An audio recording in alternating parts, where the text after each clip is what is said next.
জয় রাম। আমি অন্তরা। ঠাকুরের কথা চ্যানেলে আমার সকল বন্ধুদের স্বাগত জানাই। পরম গুরু শ্রী শ্রী রাম ঠাকুরের চরণে প্রণাম জানিয়ে প্রতিদিনের মতো ঠাকুরের কথা নিয়ে আমি আবার আপনাদের কাছে চলে এসেছি। সকল বড়দেরকে প্রণাম জানাই এবং ছোটদেরকে অনেক ভালোবাসা জানিয়ে আজকের ঠাকুরের কথা শুরু করছি। আজ আমি শ্রীগুরু শ্রী শ্রী রাম ঠাকুরের গ্রন্থ থেকে ঠাকুরের জন্মভূমি, ঠাকুরের পিতামাতা এবং ঠাকুরের জন্ম বিবরণ, ভাই বোন নিয়ে বলবো। সঙ্গে থাকুন। শ্রী শ্রী ঠাকুর বৃহস্পতিবার শুক্লপক্ষে দশমী তিথিতে রোহিণী নক্ষত্রে ফরিদপুর জেলার কার্তিকপুর পরগনায় ডিঙ্গামানি গ্রামে জন্মগ্রহণ করেন। পিতার নাম রাধামাধব বিদ্যালঙ্কার, মাতার নাম কমলা দেবী। কমলা দেবী পিতামাতার একমাত্র সন্তান। অল্প বয়সে তিনি পিতৃহারা হন। রাধামাধব নিকটবর্তী গ্রামের অধিবাসী কমলা দেবীর পাণিগ্রহণ করে তিনি শ্বশুরের সম্পত্তির অধিকারী হন এবং ডিঙ্গামানিকে শ্বশুরের গৃহেই অবস্থান করতে থাকেন। রাধামাধব একজন উচ্চাঙ্গ শ্রেণীর তান্ত্রিক সাধক। তাহার একগাছি মহাশঙ্খের মালা ছিল। প্রতি অমাবস্যার দিন তিনি জপ তপে ব্যস্ত থাকতেন এবং তান্ত্রিক মতে ওই মালার সেবা করতেন। ক্রমে ক্রমে রাধামাধবের কালী সিদ্ধ বলে প্রসিদ্ধি জন্মায়। যে স্থানে বসে তিনি সিদ্ধিলাভ করেছিলেন সেই স্থানে অদ্যাপি প্রতি বছর কালী পুজো হয়ে থাকে। গ্রামের আবাল বৃদ্ধ বনিতা রাধামাধবকে শ্রদ্ধা করতেন। আপদে বিপদে তিনি ছিলেন গ্রামবাসীর একমাত্র বন্ধু। আত্মের সেবার জন্য তিনি গ্রাম হতে গ্রামান্তরে ভ্রমণ করতেন। সর্বদাই তাহার হাতে একখানি লাঠি সর্বদাই থাকত। এই লাঠির সাহায্যে তিনি অতি দ্রুত চলতে পারতেন। সিদ্ধ মহাপুরুষ গৃহী হইলেও তিনি ছিলেন সর্বত্যাগী। সংসারে কোনো বন্ধনে তিনি আবদ্ধ হননি। শ্রী ভগবানও তাই এই মহাপুরুষকে কেন্দ্র করে জগতে আবির্ভূত হলেন। রাধামাধবে 4 পুত্র ও 1 কন্যা। কালীকুমার চক্রবর্তী, জগবন্ধু চক্রবর্তী, শ্রী শ্রী রাম ঠাকুর ও লক্ষণচন্দ্র চক্রবর্তী। 1 কন্যা, নাম কাশীমণি দেবী। ঠাকুর রাম ও লক্ষণ ছিলেন যমজ ভাই। তাহাদের জন্মকাহিনী খুবই বিস্ময়কর। রাধামাধব ভূত ভবিষ্যৎ জানতেন এবং তিনি বলে দিয়েছিলেন তার ঘরে একজন ভগবান নরদেহে আসবেন। স্ত্রীর গর্ভ অবস্থা তিনি আরও জানতে পারলেন এবার যমজ পুত্র জন্মগ্রহণ করবেন। তিনি সর্বদাই ধর্ম উপদেশ দিয়ে কমলা দেবীকে প্রফুল্ল রাখতেন। যে মুহূর্তে রাম ও লক্ষণ ভূমিষ্ঠ হলেন তখন রাধামাধব গৃহে ছিলেন না। বাড়ি হতে 5 মাইল দূরে কোনো গ্রামে কার্যবশত গিয়েছিলেন। যমজ পুত্র ভূমিষ্ঠ হওয়া মাত্র তিনি জানতে পারায় তৎক্ষণাৎ গৃহ অভিমুখে রওনা হলেন। প্রথমে রাম, পরে লক্ষণ ভূমিষ্ঠ হলেন। প্রথম শিশু ভূমিষ্ঠ হওয়ার পরে প্রসূতির গর্ভ যন্ত্রণায় উপশম হল না। কিয়ৎক্ষণ পরে দ্বিতীয় শিশু ভূমিষ্ঠ হয়।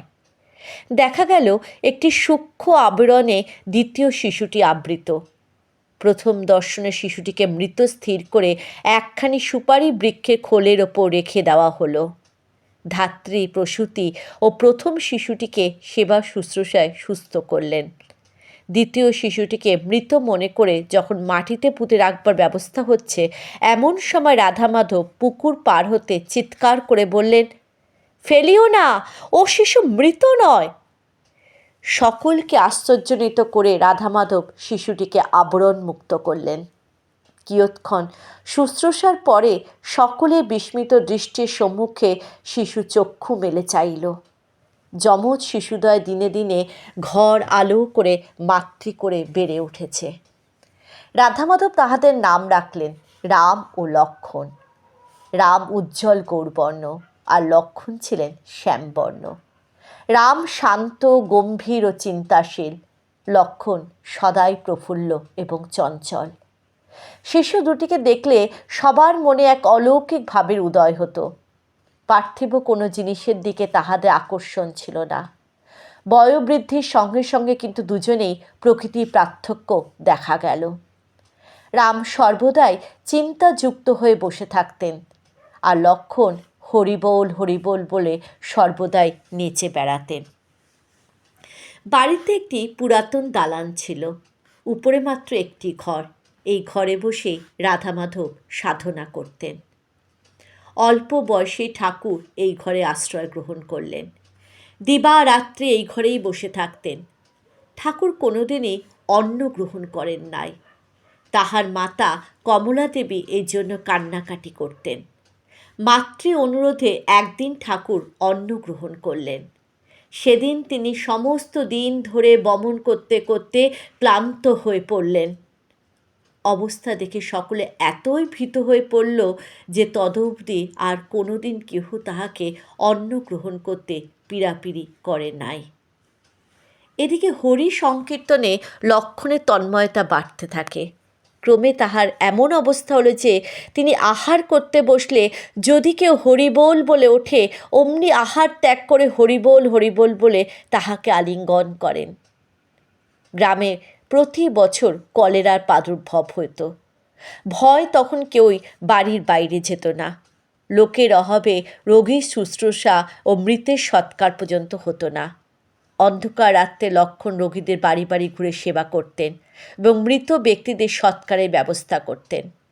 লক্ষণ সকল কাজের মধ্যে থেকে কোনো সময় হরিবোল বলতে ভুলতেন না। সবাই তাকে পাগল নামে অভিহিত করেছিলেন। তাহার মুখে প্রায় যে গানটি শোনা যেত সেটি হল, মনরে তুই গুরু চিনলি নে, একই গর্ভে জন্ম নিলি, একই মায়ের দুধ খেলি, তবু তুই গুরু চিনলি নে। এই একইভাবে তিনি প্রায় 57 বছর বেঁচেছিলেন। তিনি তাহার ভ্রাতুষ্পুত্র গিরীন্দ্রমোহন চক্রবর্তীর নিকট শেষ সময় ছিলেন। গিরীন্দ্রবাবু তখন ঢাকার স্টেটে কুমিল্লা আকাশনগরে নায়েব ছিলেন। লক্ষণ সেখানেই হরিনাম করতেন আর তাহার নশ্বর দেহ ত্যাগ করে নিত্যানন্দ ধামে চলে যান। শৈশবে রাম ও লক্ষণ বিদ্যা শিক্ষার জন্য গ্রামের পাঠশালায় প্রেরিত হয়েছিলেন। পুঁথিগত বিদ্যার সমাপ্তি এই পাঠশালাতেই হয়। অতি অল্প বয়সে ডিঙ্গামানি গ্রামেই নাকি এক তান্ত্রিক সাধুর নিকট ঠাকুর দীক্ষা গ্রহণ করেন। জয় রাম, জয় গোবিন্দ।